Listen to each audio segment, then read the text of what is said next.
Come with me now on a gentle journey. We are going to fly very slowly over a beautiful city. This city is called Dublin.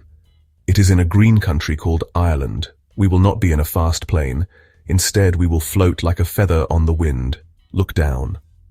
The world below is quiet and calm. The morning sun is soft. It paints the city in warm golden colors. You can feel the peace from up here. There is no need to hurry. We will just drift and watch the city wake up below us. It is a wonderful sight. Our journey begins high above the houses. The rooftops look like a giant puzzle. They are all different shapes and sizes. Some are grey slate and some are reddish brown. Small chimneys send little puffs of white smoke into the air. It is like the city is breathing, very slowly and peacefully. The streets are like little rivers flowing between the buildings. From this height, everything seems small and tidy. It is a perfect model of a living, breathing city. We can see the whole story of Dublin from this special view. Now our gentle flight takes us towards a dark, winding ribbon.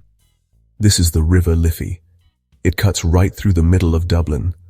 The river is the city's heart. It has been flowing here for thousands of years. The morning sun sparkles on its surface. The water moves slowly, making its way to the sea. It is a calm and steady presence. The Liffey is very important to Dublin.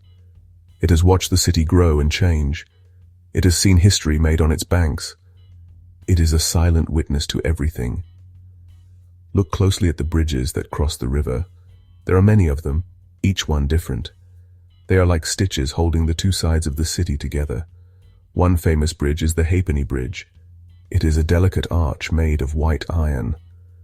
Long ago, people had to pay a small coin, a halfpenny, to cross it. The riverbanks are lined with elegant buildings. Their reflections shimmer in the water below. It is like there is another city, a mirror city, living under the surface. One of these buildings is the Custom House. It has a big green dome on top. It looks very grand, even from up here. As we drift along the river's path, we see small boats. They are tied up along the edges. They bob gently on the water. They are resting, waiting for their next journey. The River Liffey is not just a body of water. It is a central character in Dublin's story. It gives the city its shape and its spirit. It connects the past with the present. Our journey now takes us over a very special place. Below us is Dublin Castle. It is a large collection of buildings. It does not look like a single, typical castle with high walls and a moat. It is a complex of different parts, built over many centuries. One of the oldest parts is the Record Tower. It is a strong, round stone tower. It has stood here since the 1200s. It looks like a great grey giant watching over the city. Its thick walls have protected important papers and treasures for centuries. Imagine the secrets it has kept. Next to the old tower, we see grander, more colorful buildings.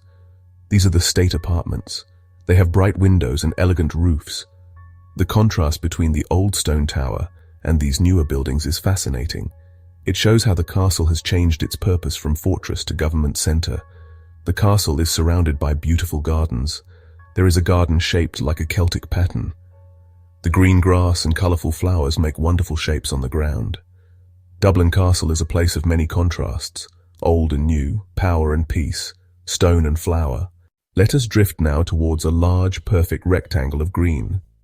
This is St. Stephen's Green. It is one of Dublin's most famous and beloved parks. From our viewpoint in the sky, it looks like a beautiful green carpet laid out in the city. The park is surrounded by busy streets, but inside, it is an oasis of calm. It is called the city's green lung because it provides fresh air and a space for nature. The trees are tall and full. Their leaves create a thick canopy. The park is carefully designed. We can see paths that wind through the trees and grass. They look like veins on a leaf. There is a large lake in the middle of the park. From here, it looks like a piece of polished glass. We can see a little island in the lake connected by a pretty bridge. Ducks and swans swim on the water. They make tiny, spreading ripples on the surface. People come here to escape the noise of the city. They sit on benches, read books, or simply watch the birds. It is a place for rest and reflection. But a kind man, Sir Arthur Guinness, bought the park and gave it to the people of Dublin. Today, it is open for all. It is a true gift to the city. Around the edges of the park, we can see many statues. They are small dots from up here, but they honor important people from Irish history. There are poets, politicians, and patriots. The park is not just a place of nature, it is also a place of memory and history. It is a truly special place, a green heart beating with life and history. We float gently onward, and below us appears another famous Dublin landmark. This is Trinity College. It is Ireland's oldest university. It was founded over 400 years ago, in 1592. From the sky, it looks like a small town within the city. It has its own squares, gardens, and beautiful old buildings. The main square is a large open space surrounded by grey stone buildings. It is a place of quiet thinking and learning. For centuries, the brightest minds in Ireland have walked across these cobblestones. One building stands out. It is the old library. It looks long and impressive from our aerial view. Inside this building is one of Ireland's greatest treasures. It is the Book of Kells. This is a very old and beautiful book, written by monks over 1,200 years ago. The library itself is also famous for its long room. The grounds of Trinity College are also home to large playing fields. They are perfect squares of bright green grass. Here, students play sports like cricket and rugby. It is a place of energy and activity, a contrast to the quiet libraries and classrooms. The college is not just for the mind, it is for the body too. As we look down, we can see tiny figures of students crossing the squares. They are moving between lectures, carrying books and talking with friends. They are the future. Trinity College is a place where the past meets the future. The old buildings have seen generations of students come and go. It is a beacon of light and learning in the heart of Dublin. Our gentle flight now takes us over a very lively area. This is Temple Bar. It is famous for its narrow, cobbled streets. From above, the streets look like a maze. They twist and turn between colourful buildings. This is Dublin's cultural quarter. It is filled with art galleries, theatres and music venues. The buildings are painted in bright reds, blues and yellows. They look like a box of crayons spilled across the city. It is a place of creativity and fun. During the day, it is busy with markets and artists. At night, this area truly comes alive. We can imagine the sounds, even from up here. The sound of traditional Irish music would be spilling out of the pubs. The pubs in Temple Bar are famous all over the world. These pubs are not just places to drink. They are social hubs, where friends meet and stories are shared. They are the heart of Dublin's social life. The cobblestones on the streets are very old. They have been here for hundreds of years. Walking on them is like walking back in time. From our high view, the pattern of the stones is beautiful. It adds texture and character to the neighborhood. The narrow streets were not designed for cars. They were made for people and horses. This is why the area feels so intimate and friendly. Temple Bar was almost demolished many years ago, but people fought to save it. Today, it is a protected area, a vibrant celebration of Irish culture. Floating above, we can see a unique and precious part of Dublin. Let us now turn our gaze to two magnificent stone structures. These are Dublin's two great cathedrals. The first one we see is Christ Church Cathedral. It sits on a small hill, looking over the city. It is the older of the two cathedrals. It was founded almost 1,000 years ago, around the year 1030. From the sky we can see its strong stone walls and its beautiful arched bridge. The cathedral's roof is a complex pattern of grey slate. It has stood against the Irish weather for centuries. Each stone tells a part of its story. Just a short distance away we see the tall spire of another great church. This is St. Patrick's Cathedral. It is the national cathedral of Ireland. Its spire reaches high into the sky, like a finger pointing towards heaven. The parkland around it is called St. Patrick's Park. The cathedral is named after Ireland's patron saint, St. Patrick. St. Patrick's is also famous for one of its deans, Jonathan Swift, who wrote Gulliver's Travels. From above, the two cathedrals look like silent stone guardians. They have watched over the people of Dublin for centuries.